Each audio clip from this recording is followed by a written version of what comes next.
Uma vez. Hoje vamos dar continuação à série de pregações sobre o livro de Samuel, em cima do livro de Samuel. Estamos avançando no texto. Na última pregação da série, estivemos aqui com o nosso irmão Rodrigo, uma participação especial, que expôs muito bem o momento que Davi é ungido por Samuel. E hoje a gente vai continuar a partir daí no capítulo 16 do livro de Samuel. Os irmãos que quiserem, puderem, podem abrir suas Bíblias. 1 Samuel, capítulo 16.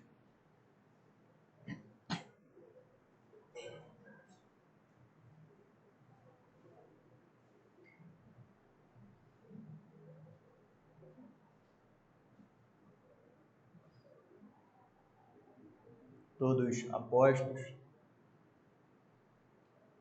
Antes de começar a leitura, convido os irmãos a curvarem suas cabeças junto comigo, orarmos ao nosso Deus mais uma vez. Deus Santo e Poderoso, Pai, muito obrigado. Obrigado porque Tua Palavra tem falado conosco. Obrigado, Senhor, porque o Teu poder, a Tua ação não tem passado despercebido pelos Teus servos. Muito pelo contrário, o Senhor tem aberto os nossos olhos. O Senhor tem aumentado a nossa atenção. O Senhor tem nos preparado para ouvir, entender e viver a Tua Palavra. Perdoa, Senhor, porque muitas das vezes lutamos contra isso. Muitas vezes somos desatentos. Muitas vezes entendemos, mas somos negligentes ao praticar. Que essa compreensão, que esse entendimento que temos, Senhor, através da leitura, através da exposição da Tua Palavra, que esse entendimento, Senhor, se transforme em uma verdade em nossos corações. Que esse entendimento, Senhor, se transforme numa prática sincera, Senhor, num louvor sincero, numa adoração em espírito e em verdade a Ti. Ajuda-nos, Senhor, nessa manhã. Que eu possa falar as palavras que o Senhor quer e que meus irmãos possam entender as palavras que vêm de Ti. Usa, Senhor, cada um de nós aqui. Em nome de Jesus que eu te oro. Amém. 1 Samuel, capítulo 16. O Rodrigo parou no versículo 13, mas a gente vai reler ele porque ele é muito importante também para esse bloco. 1 Samuel 16, vamos ler primeiro o 13 e o 14. Diz assim: Samuel então apanhou o chifre cheio de óleo e o ungiu na presença dos seus irmãos. E a partir daquele dia, o Espírito do Senhor apoderou-se de Davi. E Samuel voltou para Ramá. O Espírito do Senhor se retirou de Saul, e o espírito maligno, vindo da parte do Senhor, o atormentava. Bom, aqui a gente começou falando sobre a unção de Davi. Lembrando, como começa esse capítulo? Esse capítulo começa lá no versículo 1, com Deus chamando Samuel e falando que Samuel não precisa mais ficar tão entristecido com Saul, entristecido com os erros consecutivos de Saul, porque Deus tinha escolhido um rei para ele. Deus já tinha em mente um rei e por isso ele manda Samuel à casa de Jessé, para que ali Samuel encontrasse com os filhos de Jessé, então ungisse o rei escolhido por Deus. Daí então Samuel chega à casa de Jessé para oferecer um sacrifício a Deus e também ungir um de seus filhos. Os filhos de Jessé são trazidos a Samuel e Samuel, olhando os filhos de Jessé, primeiro ele não olha para Davi, porque Davi nem lá estava, foram ali apresentados os filhos mais velhos de Jessé, e ele vai citando o nome de alguns desses filhos, e fala que todos os filhos homens foram apresentados, e nenhum deles era o escolhido de Deus. Mais à frente, Samuel pergunta a Jessé se acabaram-se os filhos, e Jessé fala, não, ainda tem um que está no campo. Então Samuel manda trazer, e esse filho que está no campo, que não estava ali presente naquela cerimônia, era Davi. Davi era tão irrelevante ali para ser ungido alguma coisa pelo sacerdote de Israel, que Jessé nem traz ele para esse meio, né, para essa possibilidade de ser ungido. Mas, após todas as tentativas frustradas dos filhos que estavam presentes, Davi é trazido ali. Então, Samuel encontra Davi e tem a confirmação de Deus que ele é quem escolheu para ser ungido. E aí chegamos no versículo 13. E no versículo 13 a gente já tem um ponto muito importante e um ponto muito novo no livro de Samuel. Não só no livro de Samuel, mas a gente vai ver que nos livros anteriores, né, como o livro de Juízes, a gente vai ver um fato novo. Que fato novo é esse? Versículo 13. Samuel então apanhou o chifre cheio de óleo, ungiu na presença dos seus irmãos, ungiu Davi na presença de seus irmãos, e a partir daquele dia o Espírito do Senhor apoderou-se de Davi. Aqui está a grande diferença. A partir daquele dia, o Espírito do Senhor apoderou-se de Davi. Qual é a grande diferença nesse a partir? Diferente do que a gente vê com Saul anteriormente, que o Espírito de Deus se apoderava de Saul para que Saul fizesse algo específico, para que Saul profetizasse. Não sei se todos os irmãos lembram, mas é tão diferente Saul agindo pelo Espírito Santo de Deus, que quando Saul é cheio do Espírito Santo e profetiza, o povo de Israel que vê aquilo acha até estranho. Saul profetizando é até algo novo assim para eles, né? E a gente vê esse derramamento do Espírito de Deus para momentos específicos na vida de algumas pessoas. Saul, a gente vê isso algumas vezes, o texto relata isso algumas vezes, e o Espírito do Senhor se apoderou de Saul para que faça alguma coisa. E a gente vê isso não só em Saul, mas a gente vê, por exemplo, em Sansão. Não sei se os irmãos lembram da história de Sansão. Sansão, nos momentos que ele ia derrotar alguns filisteus, que ia lutar contra um grande número de filisteus, o texto muitas vezes diz: o Espírito do Senhor se apoderou de Sansão e Sansão derrotou os filisteus. Então, e logo em seguida, tanto na história de Sansão quanto na história de Saul, a gente vê uma oscilação muito grande. A gente vê alguém sendo cheio do Espírito Santo e fazendo alguma coisa segundo a vontade de Deus, e momentos depois, muito breves, essa pessoa já cai, já comete deslizes gigantescos. Na história de Davi, a gente também vai ver que Davi comete alguns deslizes. Porém, a gente vai ver uma história bem diferente de Saul e de Davi. Quando fala aqui que a partir daquele momento o Espírito do Senhor se apoderou de Davi, a gente pode perceber, a gente precisa estar atento no texto a partir de então, que o que Davi faz a partir de então é obra do Espírito Santo de Deus. Vamos nos atentar a isso. Tudo que Davi faz a partir daqui, Davi faz orientado pelo Espírito Santo de Deus. E em seguida, no versículo 14, diz: o Espírito do Senhor se retirou de Saul. Olha a contradição aqui. A contradição não, né? Olha o oposto, a oposição aqui. A oposição do Espírito do Senhor enchendo Davi e o Espírito do Senhor se apartando de Saul. Lembrando que Saul também foi ungido. Também foi ungido rei de Israel. Mas a partir daquele momento, só um rei escolhido por Deus tem o Espírito Santo de Deus. E, mais do que isso, continuando o versículo 14, e um espírito maligno vindo da parte do Senhor o atormentava. Aqui a gente tem um fato um pouco esquisito, né? Um espírito maligno da parte do Senhor. Quando a gente lê isso, a gente tenta reler umas 10 vezes para ver se é realmente isso que a gente viu e entendeu. E a gente procura outra tradução para ver se a outra tradução traduz melhor, porque o espírito maligno na parte do Senhor é muito estranho. E quando a gente não procurar as outras vezes que isso acontece, outras vezes que isso aparece, a gente fica um pouco perdido nesse texto. Mas o que significa isso? O espírito maligno da parte do Senhor atormentava Saul.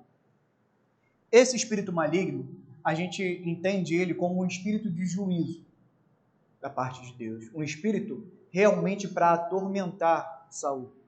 Isso não é a primeira vez que acontece. Isso já aconteceu também no livro de Juízes. Isso aconteceu lá com Abimeleque. Quando o povo ele se revolta contra os escolhidos de Deus, contra aqueles que tinham feito a obra de Deus, quando o povo se volta contra esses, e Abimeleque também se volta contra esses, inflama o povo contra Deus, ali diz que, lá em Juízes... Ih, irmãos, eu não botei a referência. Não botei a referência, mas mais à frente eu passo aos irmãos, os irmãos que quiserem, depois me perguntam que eu vou botar a referência, na história de Abimeleque, depois de Jerubaal e os filhos de Jerubaal, que são mortos pelo povo. Existe esse motim do povo, inflamado por Abimeleque, então Deus fala a mesma coisa. Deus manda um espírito maligno para atormentar Abimeleque e para criar dissensão entre Abimeleque e o povo. O que quer dizer isso?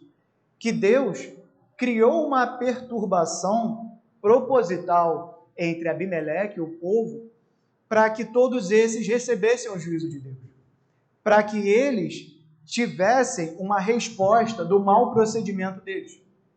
E aqui em Saul a gente vê a mesma coisa.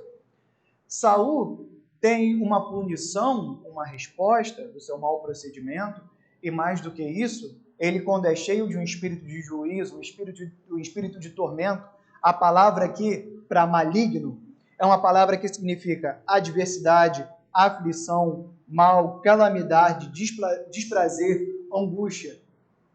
Então, quando Saul tem esse espírito de angústia, e Davi, como vai seguir o texto, é chamado para tratar desse espírito de angústia, a gente vê claro, né? A gente vê o preto no branco aqui, uma oposição bem nítida do Espírito Santo de Deus, que traz a paz, e o espírito de juízo que estava sobre Saul. Então, mais à frente, a gente vê esse encontro entre Saul e Davi. Até esse momento, Davi foi ungido, mas lembrando, aqui o texto ele não diz se Samuel disse para Davi, ou se Samuel disse para Jessé, ou se Samuel não disse para nenhum deles, para que Davi tinha sido ungido. Diz que Davi foi ungido. Naquele momento, como o Warren Wiersbe fala no comentário, naquele momento Davi foi ungido e os sacerdotes, quando ungiam alguém para ser sacerdote, para ser profeta ou para ser rei. E Davi foi ungido, mas até aqui não fala se Davi sabia ou não, ou se Jessé sabia ou não. Mas Davi é chamado a estar na presença de Saul. E como isso acontece? Vejam os irmãos no versículo 15, dos versículos 15 ao versículo 17. Os funcionários de Saul disseram: há um espírito maligno mandado por Deus te atormentando. Que nosso soberano mande estes seus servos procurar um homem que saiba tocar harpa. Quando o espírito maligno se apoderar de ti, o homem tocará a harpa e tu te sentirás melhor. E Saul respondeu aos que serviam: encontre alguém que toque bem e tragam aqui. Olha que interessante. Primeiro ponto muito importante, existe um discernimento espiritual por parte dos funcionários de Saul, para entender que aquilo que estava acontecendo com Saul, aquele tormento de Saul, era um espírito maligno da parte do Senhor. Esse é o primeiro ponto que chama a atenção. E também como esse tormento seria tratado. E isso é um ponto que me chamou muita atenção. Prestem atenção. Após o diagnóstico, né? Há um espírito maligno da parte de Deus te atormentando. Aí é dado o remédio. Que nosso soberano mande estes seus servos procurar um homem que saiba tocar harpa. Quando o espírito maligno se apoderar de ti, o homem tocará a harpa e tu te sentirás melhor. Por que esse tratamento? Por que a música?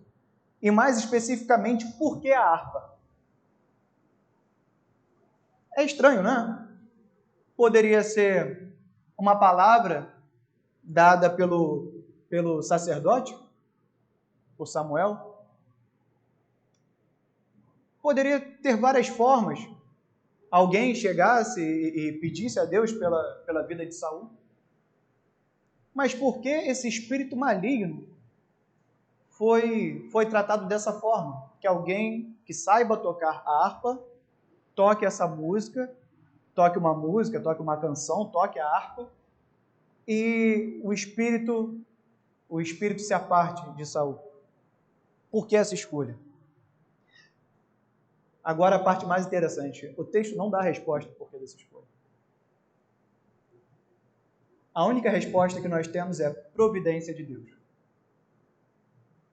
Providência de Deus para quê? Para colocar Davi onde ele quer colocar. Não tem outra explicação.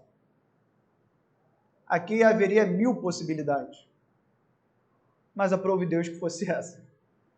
Que fosse alguém que tocasse a harpa diante do rei.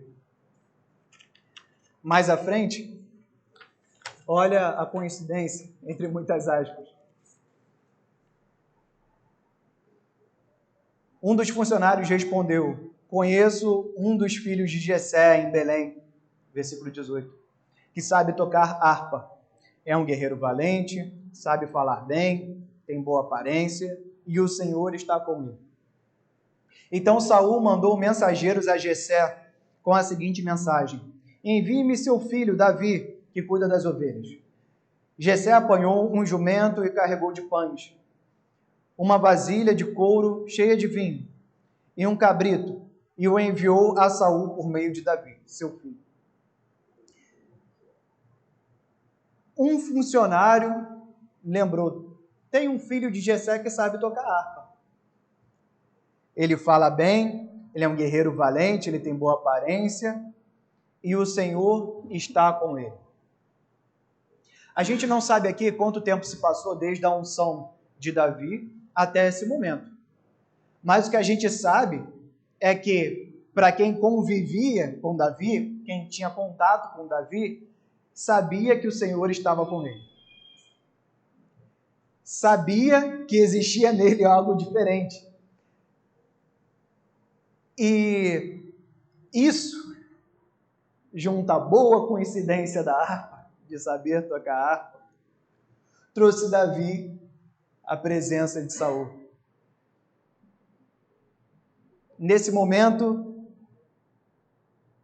a indicação dos funcionários, né? A gente sabe que nas empresas, é bom você entrar numa empresa grande assim, né? Quando algum funcionário ali dentro te conhece. E a indicação dos funcionários de Saul fez com que Davi, o escolhido de Deus, o ungido, o rei ungido, escolhido de Deus, tivesse na presença de Saul. Aquele que tinha sido ungido para ser o rei deles, o rei do povo, o rei que o povo pediu. Ali, Deus fez com que sua vontade fosse confirmada. Deus estava com ele e apenas Deus poderia aliviar, apenas Deus poderia retirar esse espírito de tormento de Saul. Tim Chester, ele tem uma frase muito interessante quando ele comenta sobre esse texto, que ele fala: Um verdadeiro rei não é aquele que tem uma corte, mas aquele que tem um senhor. Um verdadeiro rei não é aquele que tem uma corte, mas aquele que tem um senhor. Como essa frase faz sentido? Essa frase faz sentido quando vemos que a corte de Saul, que os funcionários de Saul estavam a serviço do Senhor de Davi. Davi serviu o rei dos reis. Olha que interessante no versículo 20 que a gente leu, falando sobre o que Jessé fez. O Jessé, ao receber a mensagem de Saul, viu seu filho, Davi, o pastor de ovelhas, ungido pelo profeta de Israel, e logo em seguida ele foi convocado pelo rei. Olha, imagina a cabeça de Jessé. O menor dos meus filhos, de repente o sacerdote de Israel chega, o profeta de Israel chega e unge o menor dos meus filhos. E logo em seguida,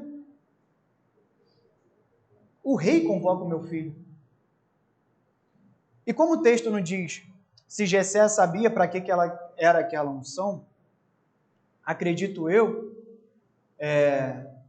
que Jessé ficou muito orgulhoso, ficou muito feliz, apenas com a possibilidade daquele filho dele, totalmente improvável, agora trabalhar para o rei, trabalhar diante do rei. E por conta disso ele manda até um presente, Não que o rei precisasse, mas ele manda um presente de gratidão mesmo. E é até interessante o presente, porque se os irmãos olharem, ele leva como presente pão, leva como presente vinho e um cabrito. Interessantíssimo, Samuel estava muito grato pelo que Deus tinha feito na família dele. Acredito que Davi também. Imagina o tamanho da surpresa de Davi por passar por tudo isso. Mas Deus tinha ainda planos maiores para Davi. Deus tinha ainda um caminho muito maior para Davi. E aqui Davi começa a trabalhar. Aqui Davi chega à presença de Saul e existe uma diferença clara entre o Espírito Santo de Deus e o Espírito que estava em Saul. Versículo 21 ao versículo 23. Davi foi apresentar-se a Saul e passou a trabalhar para ele. Saul gostou muito dele e Davi tornou-se seu escudeiro. Então Saul enviou a seguinte mensagem a Jessé: deixe que Davi continue trabalhando para mim, pois estou satisfeito com ele. E sempre que o espírito mandado por Deus se apoderava de Saul, Davi apanhava a harpa e tocava. Então Saul sentiu alívio e melhorava, e o espírito maligno o deixava. Davi estava sendo conduzido por Deus, a gente não pode esquecer isso. Ele era habilidoso em tocar harpa. Pode ser que tocar harpa fosse algo que ele aprendeu até antes da unção dada por Samuel. Mas ali ele não estava só tocando harpa. Ele estava tocando a harpa, ele estava exercendo o seu talento, movido pelo Espírito de Deus. E só por isso o Espírito de Deus agia por meio dele, e por isso o Espírito de Deus agia poderosamente, afastava o espírito maligno de Saul. Isso só era possível, a execução, ou colocar em prática essa habilidade, só era efetivo porque Deus agia ali.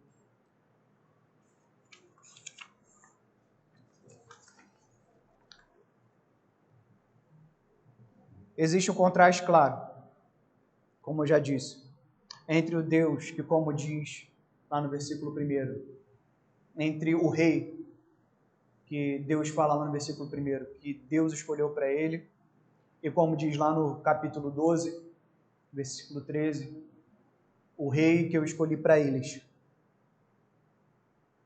Existe esse contraste claro entre os dois. E aqui nessa divergência, entre o Espírito Santo de Deus, que na verdade não é uma divergência, aqui nesse embate entre o Espírito Santo de Deus e o espírito maligno de Saul, aqui a gente vê ainda mais nítido. Davi estava sendo a habitação do Espírito Santo de Deus, o rei escolhido. E agora o divisor de águas desse livro, daqui por diante, é principalmente esse. Existe um rei escolhido por Deus em que seu Espírito habita. Mais uma vez, existe um rei escolhido por Deus em que o seu Espírito Santo habita. E isso não tem como a gente pensar nisso sem pensar em Cristo. O rei escolhido por Deus em que seu Espírito Santo habita. Tanto não tem como a gente pensar nisso sem pensar em Cristo, que Cristo, Messias, tem esse significado. Ungido. Ungido de Deus. Aquele que tem o Espírito de Deus, o ungido de Deus, Jesus, o Cristo. Então, o governo de Saul representa muito bem isso, e o governo de Davi, principalmente, representa muito bem isso. Tanto que o profeta Isaías, quando vai falar de Cristo, ele relembra a descendência de Jessé e relembra da habitação do Espírito Santo de Deus. O profeta Isaías, ele diz lá no capítulo 11, versículos do 1 ao 15: um ramo surgirá do tronco de Jessé, e das suas raízes brotará um renovo. O Espírito do Senhor repousará sobre ele. O Espírito que dá sabedoria e entendimento, o Espírito que traz o conselho e poder, o Espírito que dá conhecimento e temor do Senhor. E ele se inspirará no temor do Senhor. Não julgará pela aparência, nem decidirá com base no que viu. Mas com retidão julgará os necessitados, com justiça tomará decisões em favor dos pobres. Com suas palavras, como se fossem um cajado, ferirá a terra. Com o sopro da sua boca matará os ímpios. A retidão será faixa no seu peito, e a fidelidade o seu cinturão. Quando fala que existe alguém da raiz de Jessé, em que o Espírito Santo repousará sobre ele, a primeira figura que vem à mente é Davi. Mas ele começa a falar sobre características tão grandes e tão poderosas, e ele começa a falar no futuro, que virá do tronco de Jessé, esse que o Espírito de Deus repousará sobre ele, e será justo, e será submisso ao Espírito Santo, e ele governará com poder. Quando fala de todas, e a sua palavra ferirá, e a sua palavra executará juízo, e quando ele traz todas essas características, Davi já não se encaixa mais nisso, porque são características poderosas demais para um homem. Essas características nós só podemos encontrar em Cristo. Então não podemos esquecer que na história de Davi,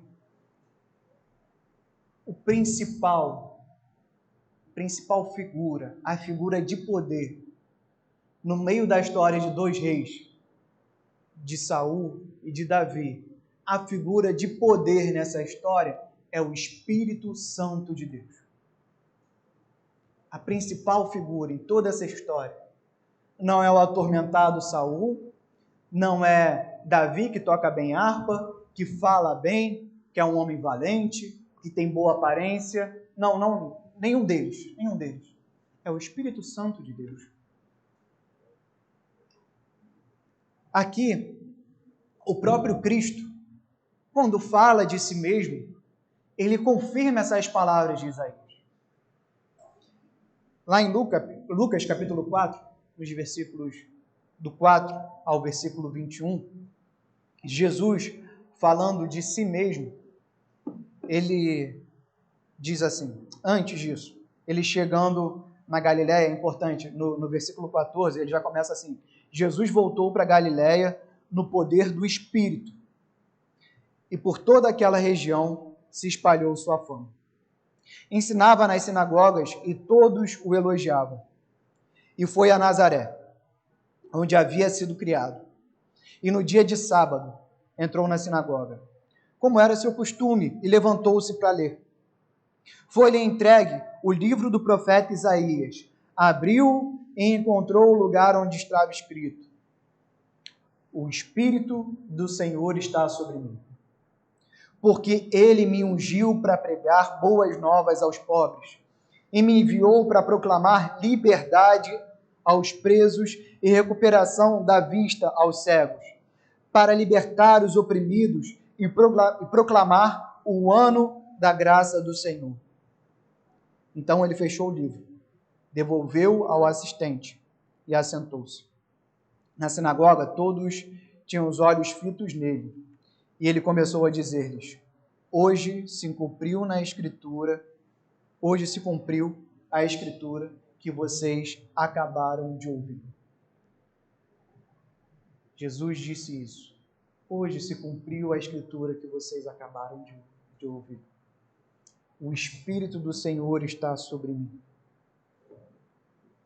Jesus aqui confirma que ele é de fato o Cristo. Ele é de fato o Messias. E nós?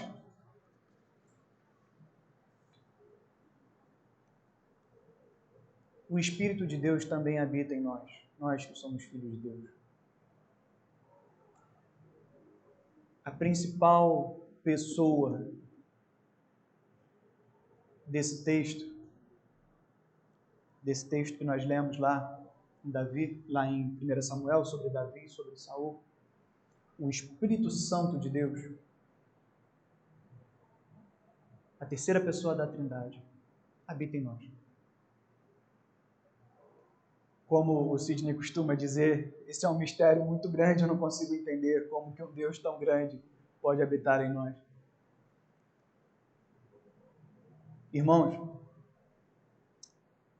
no livro de Romanos, capítulo 8, do versículo 9 ao 11, diz assim: Entretanto, vocês não estão sob o domínio da carne, mas do Espírito, se de fato o Espírito de Deus habita em vocês. E se alguém não tem o Espírito de Cristo, não pertence a Cristo. Mas se Cristo está em vocês, o corpo está morto por causa do pecado, mas o Espírito está vivo por causa da justiça.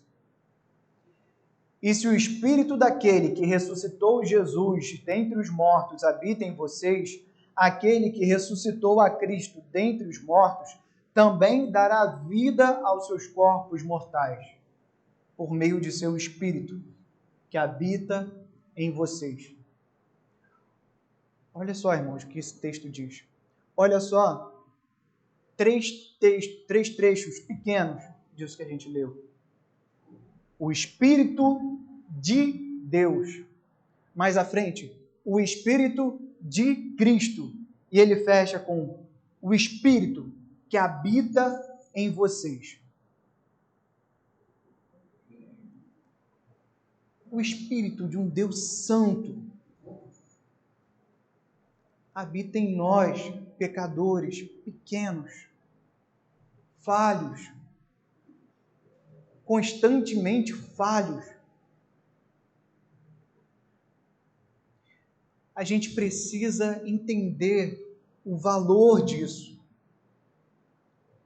A gente precisa entender que fomos chamados por Deus.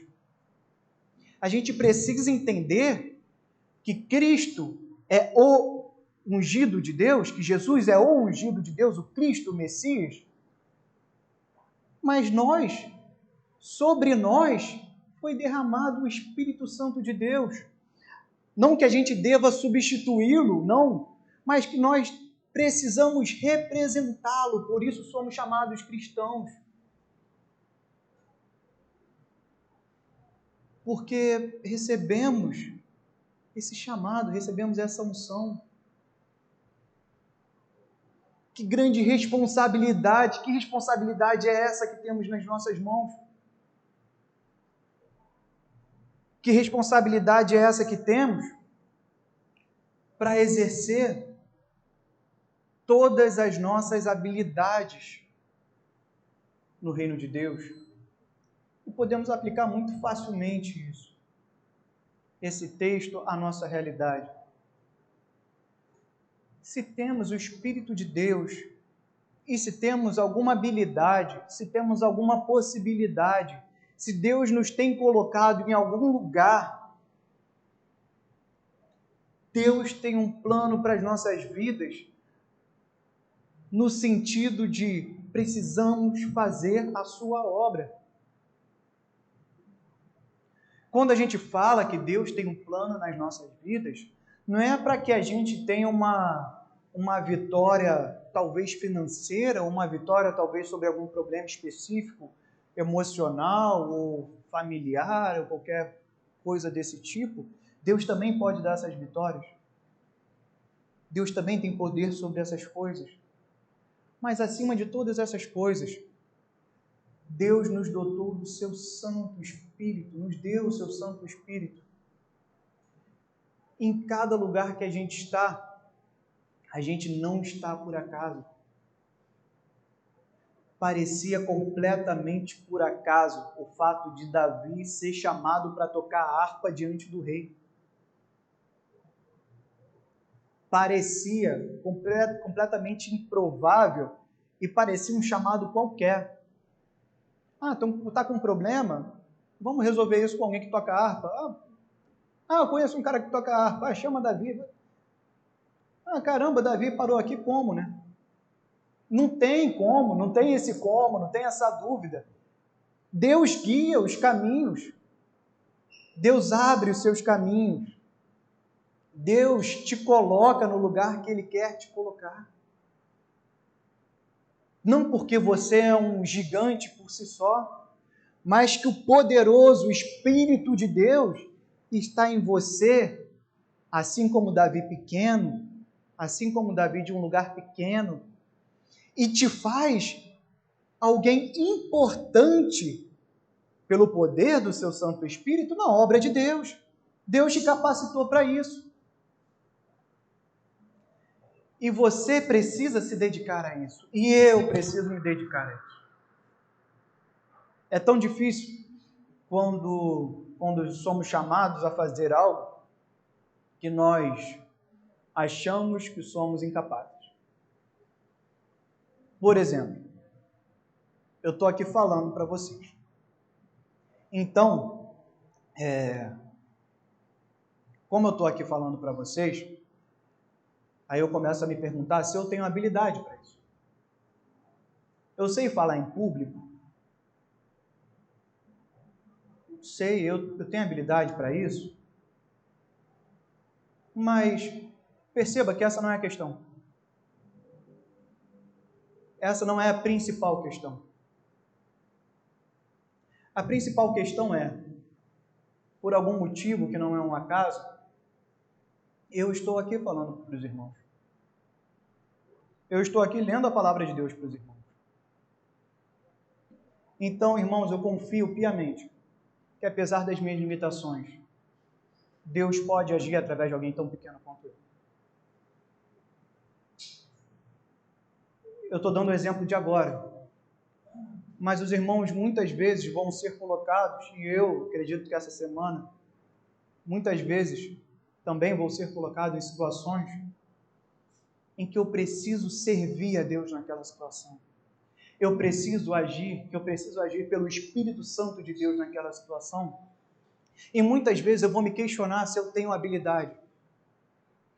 Se eu tenho habilidade para, talvez, exortar alguém, consolar alguém que está precisando, falar do Evangelho para alguém que aparenta estar perdido, ou para ajudar com algo que, à primeira vista, não pareça ser espiritual, porque não faz parte do contexto religioso, né, de cuidar de alguém que está passando mal, de abraçar alguém, ou de, enfim, um trabalho burocrático que você faz de maneira dedicada para alguém, mas fazer isso sempre com o coração aberto, entendendo que o Espírito Santo de Deus está em nós e que tudo que nós fazemos faz parte do plano dele para as nossas vidas. Irmãos, não é pouco, não é pouco ter o Espírito de Deus, ter o Espírito de Cristo habitando em nós. Não é pouco. Que Deus tenha misericórdia de nós e continue tendo misericórdia de nós, para que nós entendamos que fomos selados pelo seu Santo Espírito e fomos chamados para fazer a sua obra onde quer que nós estejamos, porque Ele nos colocou onde Ele quer nos colocar. Amém? Vamos orar. Senhor, Deus Pai Todo-Poderoso, Senhor, obrigado, Senhor, por essa palavra, obrigado porque o Senhor tem cuidado de nós, o Senhor tem falado conosco. Obrigado, Deus. O Senhor tem feito em nossas vidas muito mais do que nós imaginamos, muito mais do que nós podemos perceber. Mas que não sejamos tão desatentos e que possamos refletir tão profundamente na Tua Palavra e buscar uma intimidade tão grande com o Senhor, a ponto, Senhor, que em todo momento nós estejamos com as nossas mentes voltadas para Ti e percebendo, Senhor, o que o Senhor quer fazer em nossas vidas. Que sejamos, Senhor, servos dedicados a Ti. Realmente dedicados à Tua obra, realmente dedicados, Senhor, a fazer única e exclusivamente a Tua vontade. Perdoe nossas falhas, Pai. Limpa-nos, Pai, para que nós possamos fazer cada vez melhor, de maneira cada vez mais entregue, Senhor, a Tua obra. Essa oração que Te faço em nome de Jesus. Amém.